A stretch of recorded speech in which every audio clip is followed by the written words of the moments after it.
YouTube Music Premium je tu pro vás. Během večeře s přáteli a rodinou? Na dlouhých cestách bez signálu? A když je obrazovka telefonu zamknutá? Je plný skvělých funkcí, díky kterým budete mít pocit, že jste s kapelou. Pomohou vám najít hudbu, kterou hledáte, a objevit novou hudbu, kterou už nepřestanete poslouchat. Přejděte na YouTube Music Premium. Hudba bez přerušení, přímo pro vás. Vyzkoušejte měsíc bezplatně.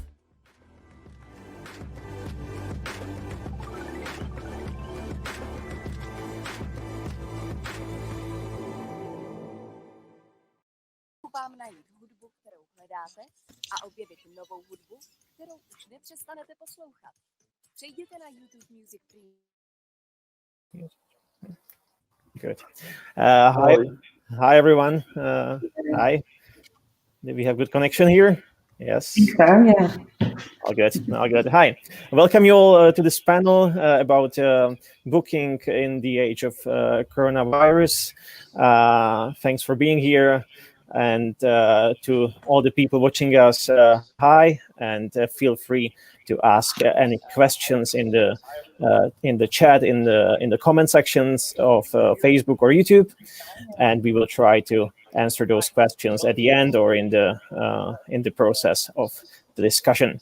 My name is David Čajčík. I'm from Prague, and I have four great hosts in this panel. I have Lucy Atkinson, Balász Soós, David Urban, and Steve Zapp, kind of promoter side, two people, David and Balász, and agent side, Lucy and Steve.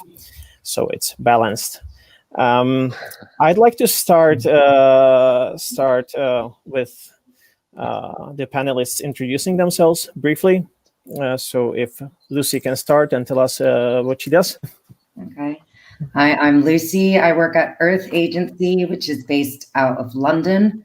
I work remotely from Barcelona, and I'm also managing a couple artists as well. Thank you, Lucy. Let's go, David. Hello, I'm David Urban. I am a promoter here in Prague. I have this kind of privilege to do such an incredible job here, doing venues from 200 to 10,000. And I also work on Grape Festival in Slovakia. That's about it. Okay, can we have Steve going? Hi, sorry, Steve, booking agent at ITB, also based in London. We book our artists internationally. It's a shame not to be in Prague this time. I really enjoyed the conference, but it's great to be here today. Thank you. Balász, you can go. Hey guys, it's first of all, it's really good to see you all. I was missing you a lot, seriously. So I'm working in the Hungarian music industry since 2004. Currently, I'm booker and promoter at the A38, Budapest-based mid-sized club. And beside that, I work with various Hungarian festivals as a consultant and a constructor on the booking side. And, that's all so far currently. I would also add that, thank you for introductions. I would also add that Lucy signed Fulcrum, which many of our Czech people watching might know about the Slovakian producer. And yes, as Steve said, he is a very common guest to Nouvelle Prague, actually. So yes, thank you all very much for joining this virtual online event. As you know, these kind of events are quite common, and we will definitely get to this topic later on. But let's start with something more simple.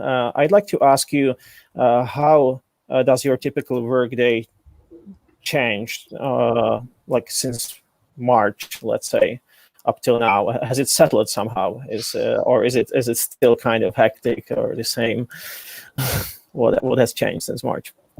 Anyone who wants to go can go. Well, I'm wearing a lot of sleepers and joggings currently, but no, I mean seriously.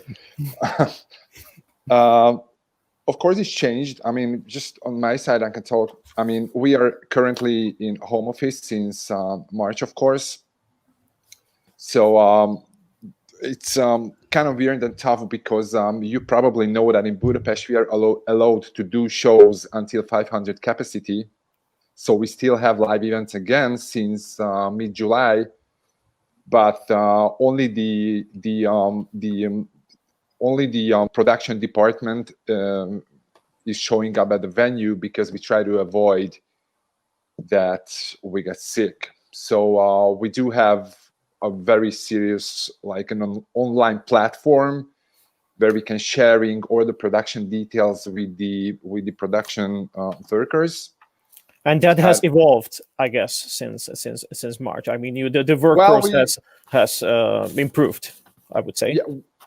Yeah, we did have it before, but now it's a really important of the daily routine of the 8:30 and 8:38 since the COVID. Okay, thank you. What about Steve? How has your life changed? I think back in March, we were probably in the UK one of the first companies to, I suppose, start working from home because the ILMC conference in London, the Arthur Awards, we had a table at, and ironically, one of my colleagues cancelled due to their son being ill, and so I replaced their seat with a Greek promoter friend of mine who. A week later, we found came down with COVID. Actually, she was in hospital for a long time, and luckily she survived. But so we got the call about that probably a week before the UK went into lockdown. So we were working from home before most people. The first few weeks, months was pretty crazy because in reality, I don't think anybody, a lot of people didn't realize it would go on for as long as it has. So it was really intense about trying to get new avowals a bit later, rescheduling things near enough before other promoters and other agents did whilst there were still avowals. And then obviously as time went on, it became obvious, or more obvious, that it was not a short-term issue, and things kind of calmed down a bit and went in waves really, where you would reschedule a set of shows, keep your fingers crossed and hope that that you'd chosen a period that worked, and then as time went by it calmed, and then it became apparent you'd have to move to another period. So it just kept moving really. What it has, one thing it has done is I think there was a lot of short-term booking going on where everybody was booking things just in time because they were busy or whatever. And now, you wouldn't have been necessarily, most people wouldn't be thinking about booking club shows 18 months or a year, 18 months ahead, let alone, arena shows you probably would. But so certainly that's changed. Yeah, this is a very good point. Do you think this might change or this might stay even after the pandemic, that kind of the possibilities of booking short term, or the will to book short term will eventually make a mark in the industry forever? Personally, I think that the planning's a good thing. If there is a good thing out of this, is the fact that it means people can set up their marketing properly, and more opportunity for people to see the marketing for the shows, rather than it was getting to the point, I could get rung up by some bands, where are we now in, just about in October still, and somebody was saying we need some dates in January or February, and with Christmas in between that, it really didn't allow promoters that much opportunity to promote the shows properly. Whereas now, if we're talking about shows next October or November, and again, there's more of a strategy you can do with a manager, with a label, if there is one, with a record, and actually a lot of planning rather than just in reality, booking shows for the sake of booking shows, it felt at times. Okay, thank you. Lucy, what would you say about the changes which happened in the past months?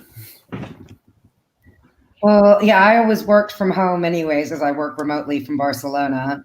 In normal times, I was going to London like once a month for meetings, and if one of my artists had a headline London show, I would be at that. So now I'm just forced to work from home instead. So, I mean, the working from home thing hasn't been that much of a change for me. I did start to adapt one of my roles and moved a little bit over into management with a couple of my artists. So I am seeing a little bit more like hybrid agent management roles coming out. And actually, one of the artists I started managing got a role in a film that was being filmed in Poland and Sweden over the lockdown and asked me to come with her. So I did, and they ended up filming 9 days at sea on a ferry. So that was one of the things I got to do during the lockdown, which I found I was doing Zoom calls in the middle of the ocean. I've made sure in the contract that they had to have Wi-Fi there the whole time. So I said I won't survive without that. So that was a super interesting experience, and we were getting regular COVID testing. And it was pretty cool for me to see like the transferable skills from being an agent to managing and kind of pretending to be an actor's agent as well at the same time. So that's one of the fun lockdown stories I've got. we will get to the part of new responsibilities of agents and promoters as well. Thank you, Lucy. David, tell us something interesting. Last but not least, I hope whatever. Like, I basically become a teacher. Yeah, I have 2 kids at home, and they are not allowed to go to school, so I become teacher. And then I work basically roughly 1-2 hours maximum on rescheduling the rescheduled shows, and all this sort of like nonsense, which is not very inspiring, but it has to be done. And I'm trying to not get mental ill, which is quite difficult. Yeah, because what you do, there is no such a much progress in your work. There is not so much thing which give you like backup. And okay, for instance, yesterday we announced Youngblood show. We sold almost the whole venue. Okay, that's perfect. So I hope in 1 year time it's this gonna happen. Otherwise I just do very, very little show to connect it to what my profession is. I mainly take care of the kids and try to stay sane. Has this been a time for any of you to kind of evaluate or reevaluate the strategies you are taking in the business and kind of do stuff which you always wanted to, but you've never had a chance because of the lack of time or kind of lack of opportunities? Well, I would say that, I can speak on my side, but I have enough time to re-evaluate my whole life, not only my profession. Because it just became the shock was as big that we never expect it could ever happen. So it opened like it opened many new doors on personal level itself. And it's really a tough time mentally, such as David said, to all the music industry workers and also musicians, promoters, everyone. We lost everything what we lived for. And we could try to find new ways to keep going, and that's really tough. I have I have not only one example, the musicians or very successful domestic music workers, music industry workers, became really sick mentally and get hospitalized because they get seriously insane. Of course, they will be better, they will get over, but it's going to take time. Anyone else has a comment on that? I think definitely I've spent a lot of time talking with either managers or artists or promoters or colleagues on the, I suppose, helping, counselling, because obviously the mental health thing has been different for different people. Some people have actually enjoyed and benefited from time at home if they just had children or want to, on the road all the time. And a lot of people, their whole life is just what they used to doing has just stopped. I very rarely I would be at home. I'd either be at a conference, a show, etc. And it's if it's a culture change shock for me, it must be for most people, for example. I found that I've had a lot more time to have conversations about strategy, ongoing strategy with releases, and how to best maximize the campaign with what we're working with right now. So definitely, I think reaching out to like many more facets of the industry than I probably had time to do before, having more calls with the label, the manager, talking to my artists a lot more too. So there's, I guess, a slight positive thing that's come from this time as well. Yeah. Does anyone of you, speaking of mental health, which obviously is a huge topic nowadays for all live music industry professionals, does anyone of you have like a very concrete good advice how to fight it, which you've heard or tried on yourself, or maybe help someone else? I would say, like, if there is someone who got really this sort of pressure and things like that, they shouldn't hesitate a single second, and they should fucking find the professional help. Because Exactly. it's definitely not fun. Like, basically, you ask that we go on positive note. Okay, I would love to go on positive note, but there's nothing positive in this moment. And okay, maybe you are fine with talking sort of strategy and things like that, but how can you deal with strategy if you don't know? There's no light at the end of the tunnel. There's gonna be light at the end of the tunnel, but you don't know if you're gonna see it in April. You don't know if you're gonna see it in summer. You don't know if you're gonna see it in 1 year time. So I totally agree with David. this is the most difficult, I think, thing to deal with. That you don't know that you will be able to start work on January. Okay, if I know, for instance, in January I can start regular work, okay, I will do. That's no problem with it. We just hope there maybe gonna be some vaccine things, Otherwise, I don't know. Yeah, I can agree with David totally. I mean, I think we just back to the mental health topic. Even if you don't want to get professional help, just don't be afraid to talk about it. You definitely has to talk about it. I mean, never keep it in yourself if this whole thing just freak you out. I mean, you got to talk about it, no matter to who, no matter how deep. Just talk about it, and somehow it's going to be a relief. It's definitely you should release it out.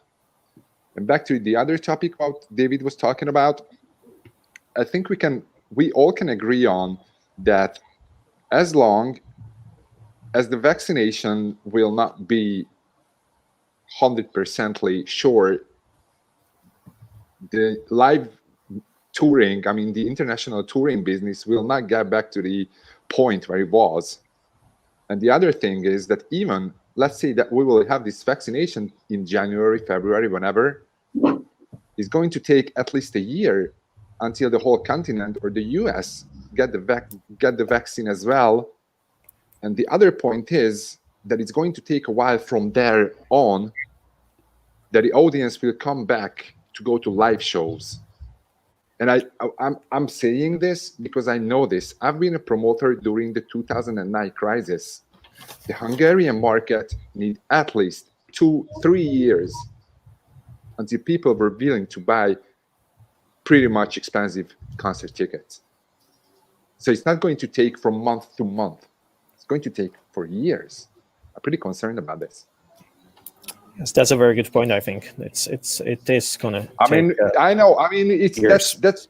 Don't get me wrong, please. I'm not too negative. I'm trying to keep my PMA. Believe me, I'm just trying to stay realistic. I spent time trying to check in with some people that haven't talked to for a while. Because sometimes it's just good to talk, whether it's positive stuff, negative stuff, just to know somebody actually cares, I suppose. I mean, I think one of the things that's tricky that we've touched on is the uncertainty. Is like, obviously from a UK perspective, we had a full lockdown earlier in the year, and lots of promoters tried to do different things. I mean, one in Newcastle was successful with a bunch of socially distanced outdoor shows that went really well. And then he had to deal with a localized lockdown that meant he lost the last 2 shows. So that he got most of it. And then a lot of people, again, have been trying socially distanced shows, and we've been having lots of different localized lockdowns. And now there's a bunch of shows up and going. There's some, especially comedy shows, seated, socially distanced. So people have invested time and money into the venues, into setting them up. And then, for example, things here have got bad again, and there's probably going to be an announcement in a couple of hours here that we'll go into another lockdown. So all that time, effort, positive attempt of positive energy suddenly is wiped away in one, etc. So the uncertainty is a huge issue, I think. And as David says, whether it's January, May, September, October 2022, and that's where also companies are going to struggle with their planning, because they don't know. You can invest and hope for a while, but you don't know how long that while is. Thank you. Lucy, do you want to add anything, or has everything been said, kind of? I think, I echo what everyone else here is saying. And on the mental health topic, I think having the support network in place, we do a weekly check-in with all the agents and just talk about what our inboxes look like, what our phone calls are looking like right now, and like what we watched on TV last night. We just talk to each other because we're all going through the same thing right now, and it's been super helpful. I look forward to it every week. Yeah. Thank you.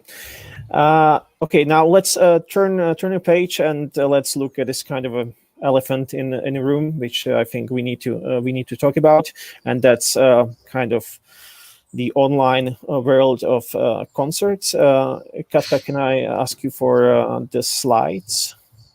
Just do like a short section of slides. Do we have it? Please. Regia. It's happening. Cool. So there has been a lot going on in the virtual world in the past months. Just a kind of like a brief introduction for those of you who don't really watch this stuff for the audience. I mean, probably the biggest event was Travis Scott playing in a game, Fortnite. 12 million people watched it in the single moment. Just think about the number, 12 million online at a virtual concert with Travis Scott. Let's go. Next, please. Next slide, please. Regia. Good. We also have had like these bit more low-scale events, like Soccer Mommy playing in Club Penguin. You can see a lot of interactions, which is kind of the thing which is all about interactions between artists and fans and fans and fans. So this is what it looked like. We can go next. Yeah, we had whole festivals in the virtual world. Block by Block West in Minecraft. We had Appleville, kind of like a series of streamed events. With quite big names playing, of course, with Charlie XCX kind of headlining. We can go next. Yeah, and we also had like these either free or paid live streams or pre-recorded events. Obviously, Nick Cave and Alexandra Pellis made quite headlines. We had recently Billie Eilish performing live in kind of this like very CGI setting. And back in spring, we had Post Malone covering Nirvana songs with the band for basically as a charity event, which also made quite an impact. You can go next, please. Yeah, and we have like these new companies emerging, like Drift, backed by ATC management. They are basically, what they are trying to do is do like professional streamed or pre-recorded events. Dermot Kennedy played in Natural History, London's Natural History Museum. Nick Cave was also part of this company, so they seem to really they want to play this game at a very professional level. Next slide, please. And we have obviously virtual reality itself. So we have Sensorium Galaxy, which should be online in February. Already pretty big names kind of joined. Carl Cox, David Guetta will take part. So we'll put on glasses and watch and dance, basically, or just watch in the virtual world. Next slide, please. And also Melody VR, a big company, recently acquired Napster. And what they do is basically they use the recordings of concerts, and you can see it in the virtual reality from several positions in the room. I think that's it, probably. So obviously there are many more, but I mean, my question is kind of obvious. What do you think about this? Is this the beginning of the doom of proper live events as we know it, or is this an opportunity which we should work with or kind of absorb or whatever? What do you think? We can go back to the normal layout and quit the slides. I work with a lot of artists that are like Gen Z, and their fan base are like TikTok e-boys and e-girls. So I've had so many conversations with like every single different platform. At the start of lockdown, I was just like, I need to get involved in this world. And I think at the start, there was like a big rush to get things out. And now I'm looking at the virtual side as part of the rollout campaign. And I'm even starting to see offers for shows that have a virtual budget included, a production budget included into that.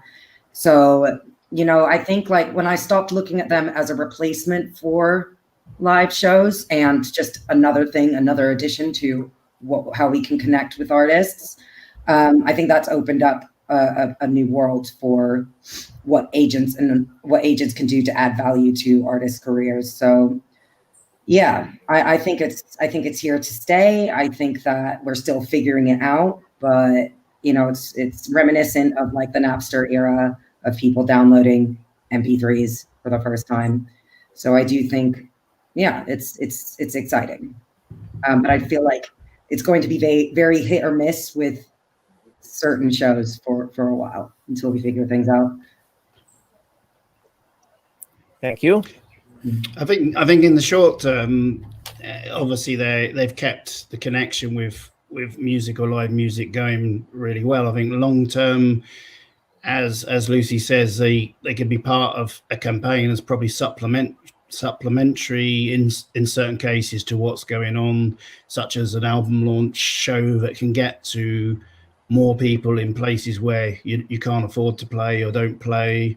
Rather than a replacement. We had a very successful one with Biffy Clyro, which was in association with Drift, and because there was very few ways we could. Their album moved from, I think it was May to August, and it was one of the few ways we could connect with the fans and the fans to see the new songs, and it worked really, really well. So I'm sure on future album campaigns, a similar component will be done. But obviously, there's some acts like BTS where anything they're involved with creates a fortune, monetary and numbers wise. So and they can do that as and when they want to. And then there's some smaller acts where they might get 100 viewers, and so it's financially not viable, but it's something again they can do in association with their releases. So I certainly don't see it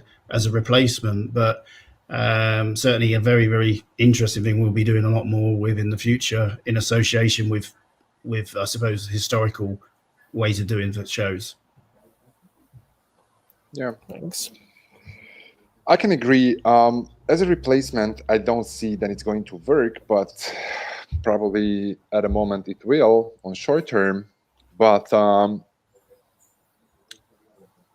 we stream and recorded more than 100 shows in May, from May till August at the A38, because one of the music industry rescue packages was about that you have to play a short set of live music, then you get some fee from the government if you are involved. Of course, these streams and recorded live shows was free to watch, and the experiences about how successful these streams were, well, I gotta tell you, it was not really successful. So it really, I mean, as a replacement, I don't think so that it's going to replace live music, but somehow it could be like a new world, definitely a new way of business. David?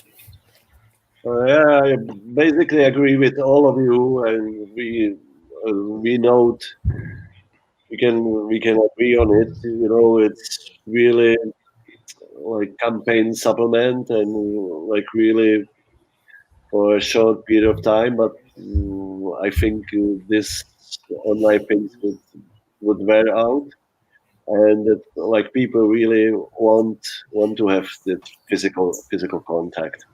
So I am actually based on that way, you know, that you go to concert because I think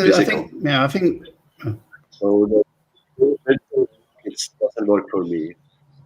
I like to watch it sometimes, but it's not things I would base. I think there's a couple of other things whilst we're talking about it that needs thinking about deeper and developing. I mean, a lot of the ones I've been involved with, the numbers are different it's very well established in, for example, the UK and US, but some of the European countries numbers are still pretty low. And the second thing is obviously most of them that I've seen, you know, there's often 2 or 3 different components. One is, and this is talking about streaming rather than VR stuff. One is maybe a European component, one is the US, and one is maybe Australian.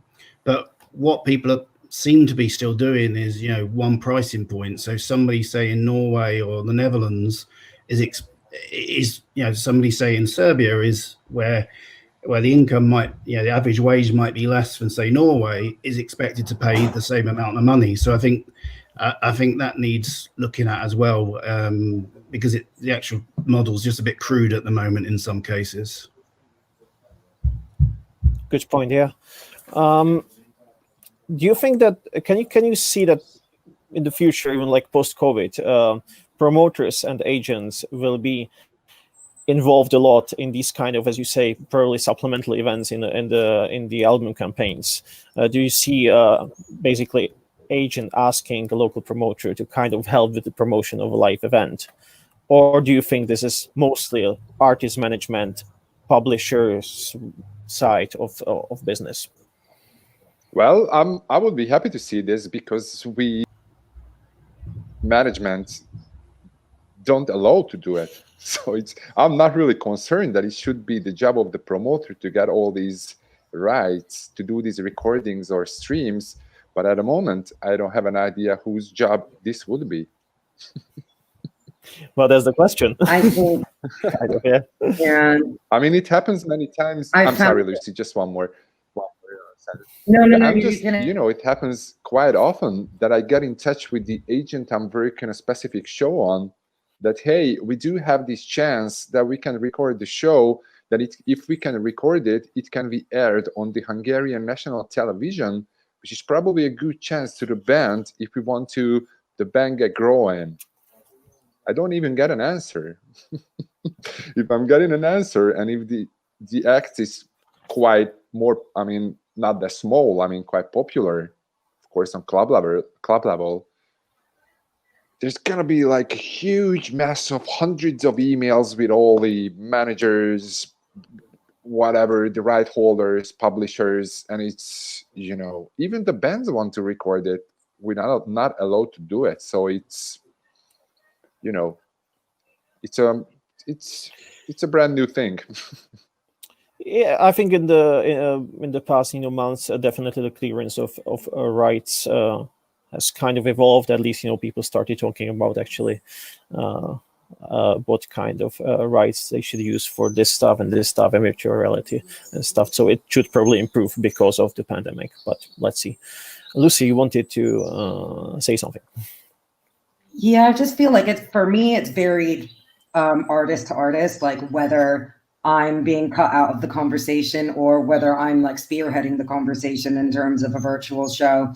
And what I found is just trying to be as proactive as possible. And some of my artists, they're playing Zoom parties every week. I work with a lot of the LGBTQ scene artists. And what's really cool that's come from that is there's people that are coming to us afterwards that live in like a small town in the middle of nowhere saying, I can go to this party dressed in full-on drag and I'm not afraid to, walk to the club like this or come home like this. So that's been a really big burgeoning scene I've seen happen from the pandemic, which is really cool. But like if one of my artists is going to play a free Zoom party from an Instagram account, like I'm not going to try and muscle in on that because I don't feel like I'm going to be adding any value to that. I feel like it's just a good thing for them to do to upkeep their online presence and connect with their fans. When it's more of like a part of an album campaign, that's when I would try and get more involved with that. Yeah. So possibly reach out to promoters as well in specific territories. Yeah, I know there's been a few of the agents that have basically like organized it and then sent promoters in different territories individual ticket links to then push to their networks, which seems to have worked for some artists and not worked for others. But I felt like that was a good way to, keep everybody involved. Also, I have a lot of artists that are based in the States. So I'm talking like some of them are saying they're able to play a show in their hometown in the States. So then I'm speaking to promoters in the UK to then try and maybe help us with some sort of marketing budget to get it over to their fans this side of the pond. So yeah, as I said, it's kind of like a case by case thing I'm finding right now. And there's no like uniform answer and there's so many gray areas, but like trying to figure it out. Yeah. Sure. David, would you like to add something? Maybe you were mentioning basically almost selling out the Youngblood show. So can you imagine actually having a show sold out and kind of asking,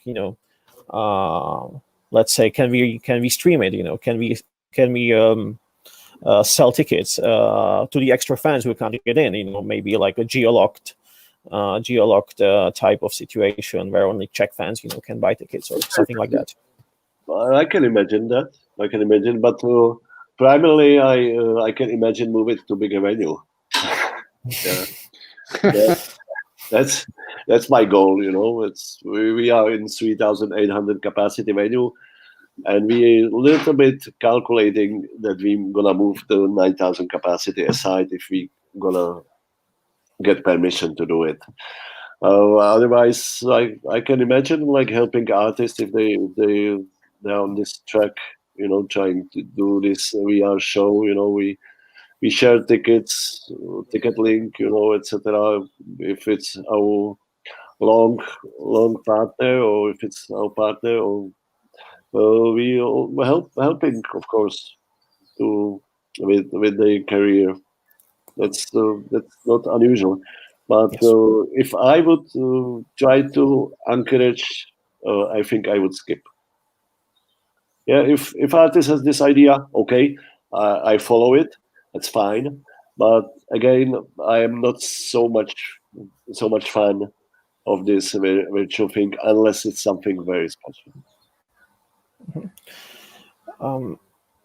Let's now move to a bit of a practical thing. Basically, when the pandemic's kind of contained and festivals return, and live events in general, a lot of the festivals are basically full of already rescheduled acts. Promoters and venues, as you already mentioned, it's going to take probably months or years to fully recover for people to want to go back to indoor venues, for example.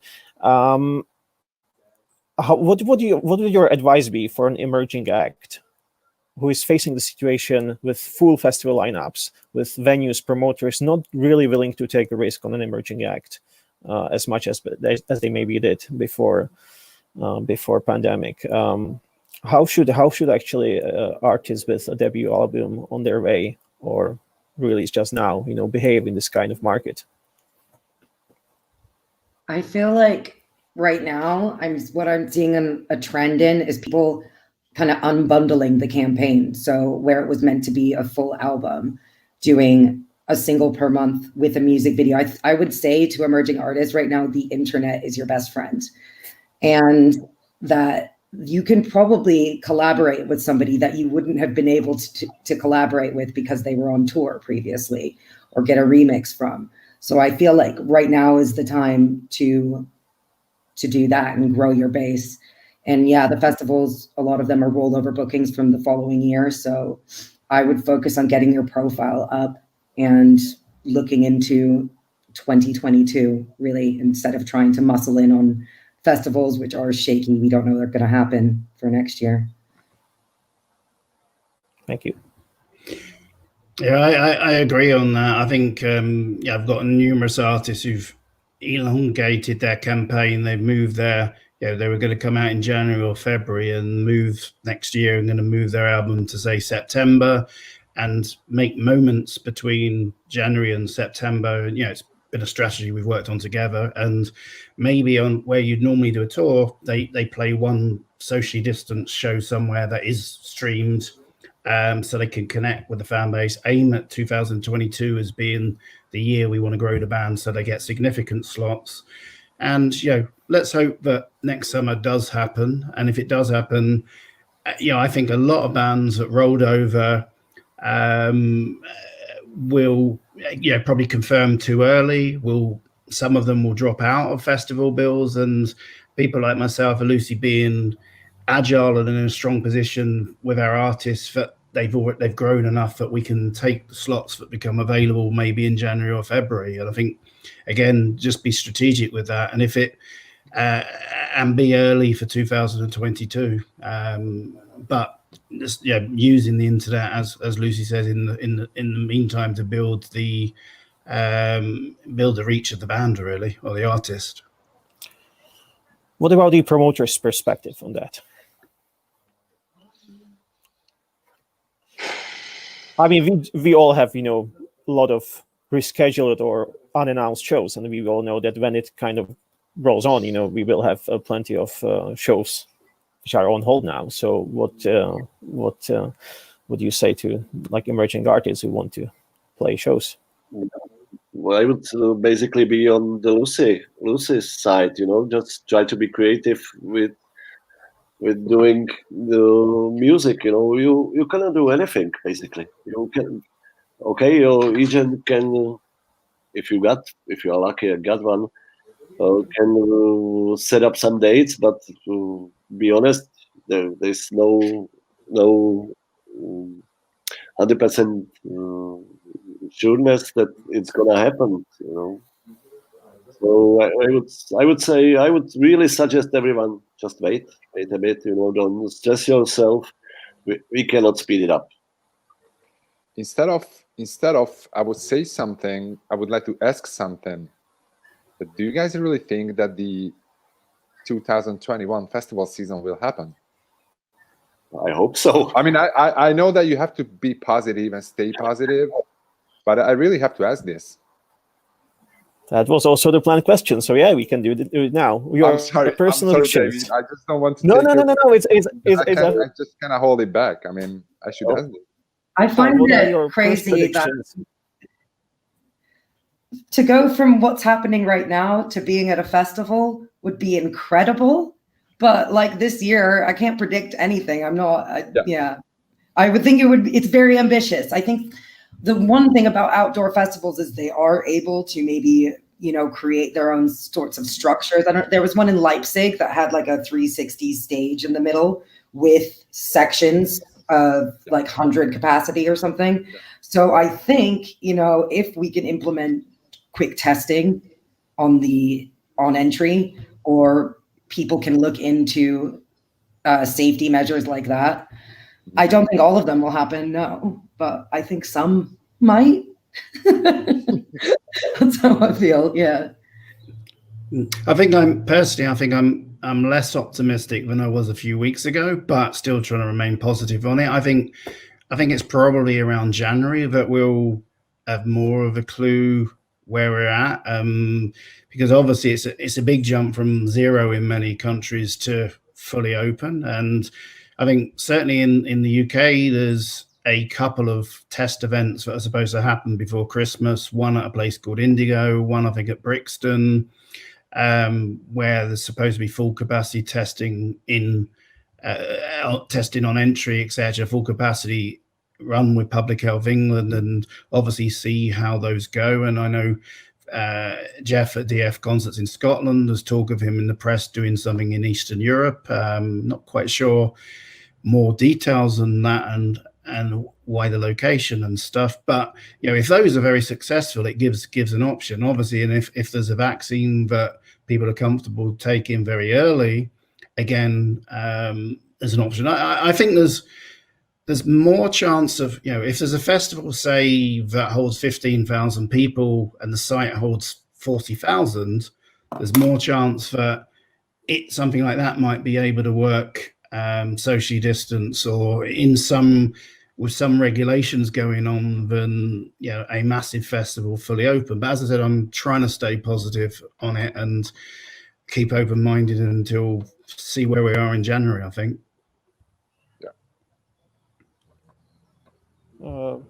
I'm sharing your opinion.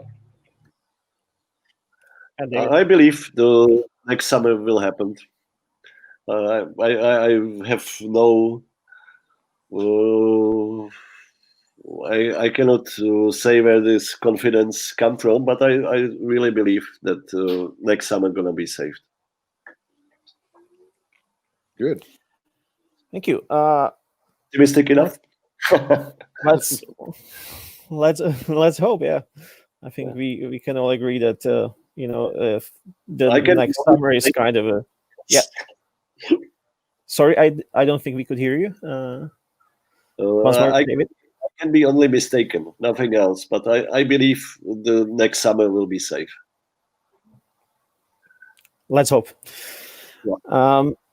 Next question. We've seen quite a few new agencies pop up from the agents furloughed, fired, or kind of they just left to set them up. So we see those like new smallish agencies, but obviously the fear is also that many small promoters and venues will go out of business, possibly being bought by big ones. It's really different in the US and in Europe, but still, what would you say is the way out of the crisis? Is it like in monopolies or kind of in a decentralized way? What will change on promoter side and agency side? Personally, I think Steve, maybe. I think coming out of this, it's an incredibly exciting time for independents and small organizations, which tend to flourish when there's been different sorts of crises in the past. And I think if people can stay in the game in some way, or team up with like-minded spirits who've at other companies or had to leave other companies, I think it's be it agents or promoters, I think it's a huge potential opportunity going forward. I think also if people don't have to make decisions based on shareholders and market prices and stuff, it means you can be a lot more flexible.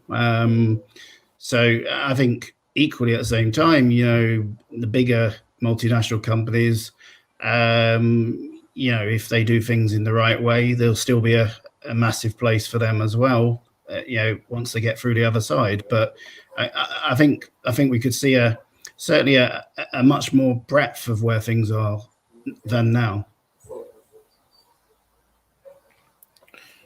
Anyone would like to add? I absolutely agree. It's really excitement, and it's the future can bring a lot of potential, and I really like this sort of like splitting big guys that like there's a lot of independent agencies, etc., etc. And I really like it. I'm sort of street guy, and I do love this sort of thing. I'm basically not big fan of McDonaldization of the show business. I understand that point that it's okay, it's working, but it's not the way I like it. So maybe if Live Nation would split, I would be more than happy. Well, I mean, I'm sharing. I like it. And maybe it's the time to like visit your local bank and try to take loan and try to invest yourself. Which I'm gonna do in half year time. I'm sharing both previous thoughts because I'm not really see clear the agent side, but as long as agents are leaving big sharks, that means that monopolism is not the way. There should be another way as well. But the key is that, and I think we can all agree on that, a new answer, a new approach is really necessary. So probably a business is smaller, could be quicker, faster, and probably get like a new approach easier. I agree. Absolutely agree. Quicker, faster. And you are your own master. You don't have to listen to anyone, just your... Okay, David, be careful, because from now on, you're not going to get an email from UTA.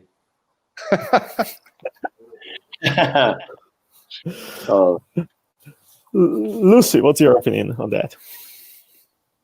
I think it's great to see boutique companies coming through. I think what's been cool to see is that the artists' loyalties lie with their agent that they've built a relationship with over so many years. And I remember speaking with one of my managers who, had a US agent from a big agency that got sacked. And he was just like, I'll give them as much time as they need to figure out what they need to do. It's not like they're in any rush to book a US tour right now. So, I think people are being more understanding, giving people time to figure it out. And if you've built... Wish this could happen on a way like this. Sorry? I wish this could happen on the way like this, what you just mentioned, that people are more patient. Yeah. I mean... I wish. You wish? Yeah. I that's the vibe I'm getting. Maybe I'm too optimistic right now. It seems that way at the moment, and I'm hoping, but other people seem to think it will just change back to the craziness of before, and hopefully not. I can see that happening as well. Yeah. It was still quite an optimistic, actually, part of our discussion, even though the last bit was kind of pessimistic. I think in general that was actually quite positive. What you all said. So yeah, no monopolies. Let's hope. We believe in the future. That's good. Exactly. Yes, we have actually quite on point question from Daniel Bulatkin. I hope I'm pronouncing this right. Yes. Do you believe it's a possible strategy for artists to try to book for 2021, thinking that in worst case it will be moved to 2022?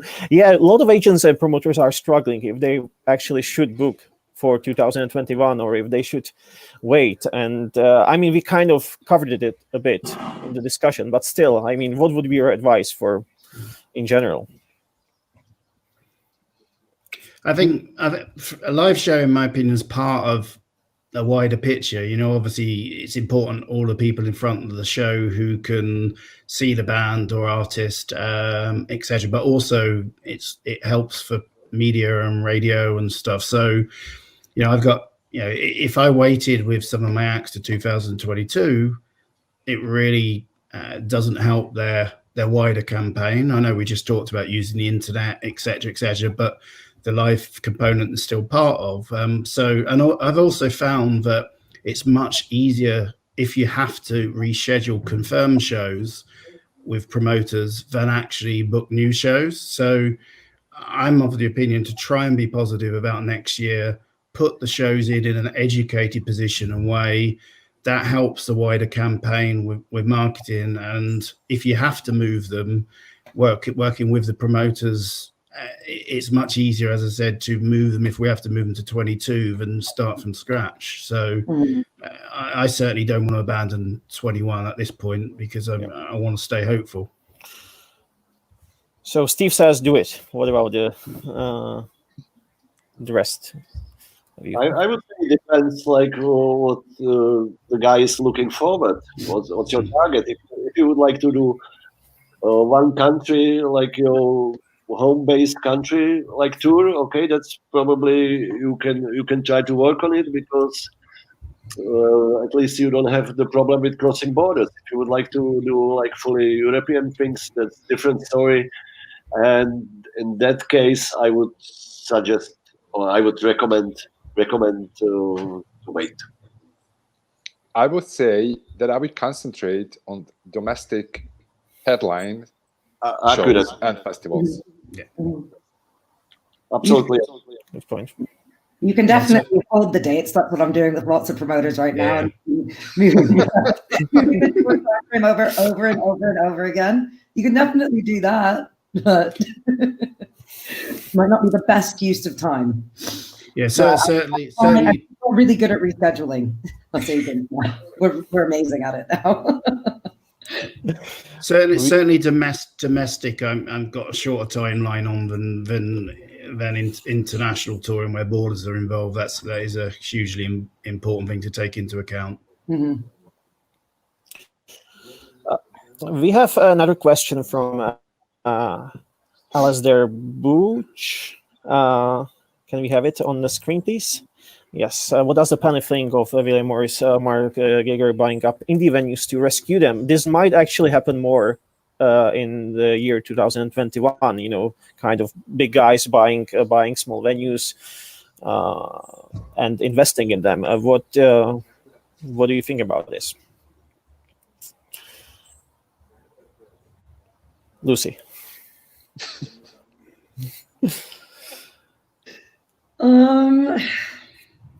I'm conflicted, I think. It depends what's going to happen with them once they're bought. That's all I can really say about that. Yeah. Yeah, I think with the Save Live company that's been set up, I'm conflicted. I want to, my jury's out. I want to see how it develops. Obviously, if it saves a bunch of venues long term, it's a great thing. But a number of people I've talked to in the venue community are suspicious because they're just hoping that it's not an opportunity for real estate to be bought up in advance. I think they're scared more by the 51%. If it was 50-50, they would be okay with it. But the fact that most decision would be taken. So, but again, you know, if anything that saves venues, in one hand's got to be a good thing. But obviously, the independent spirit of venues is what makes some of them great in the first place. So, I think I'm gonna watch how it develops. Really, Unfortunately, I gotta say that I do have a second thought, and if there is such a serious business move like this, there is always something behind it, and I would say it's not always the way how it should be. But I don't want to say anything wrong. Probably the guy will help the venues. I mean, this should be good, but who knows? You know, it's business. Can be anything. David? For me, it's like pure predator move. and we're gonna see it later on with a bit larger scale. Yeah. Yes. I'm not surprised if something like that happens. I'm surprised it's happening so early. So Okay. I think early next year we're gonna see much more about it, and yeah. Thank you, guys. Our time is out. It was a great discussion. I think we reached a lot of topics. Thank you very much for your insights. Thank you. Thank you all for participation. Thank you all for all those who are watching us. Thank you for the questions. And let's just hope. Let's keep our fingers crossed, I guess. Thank you. Right. Guys, bye. Thank you. Bye-bye. I think it was a pleasure and honor for me. Hopefully see you in the real world somewhere. That was great to see you guys, all of you. Seriously. Yeah. And, you know, Have a great Saturday night. Oh, yeah. Yes. I At least will. try You, to have it. and let's hope Cheers. to let's Happy hope to meet Halloween. in the let's hope to meet in the real world and not the virtual world Indeed. or on Zoom. Bye. Okay, guys. Thank you. Bye. Yes.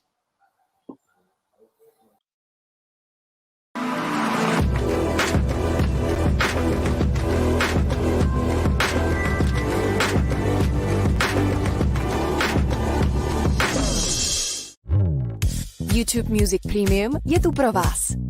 Během večeře s přáteli a rodinou, na dlouhých cestách bez signálu a když je obrazovka telefonu zamknutá, je plný skvělých funkcí, díky kterým budete mít pocit, že jste s kapelou. Pomohou vám najít hudbu, kterou hledáte a objevit novou hudbu, kterou už nepřestanete poslouchat. Přejděte na YouTube Music Premium. Hudba bez přerušení, přímo pro vás. Vyzkoušejte měsíc bezplatně.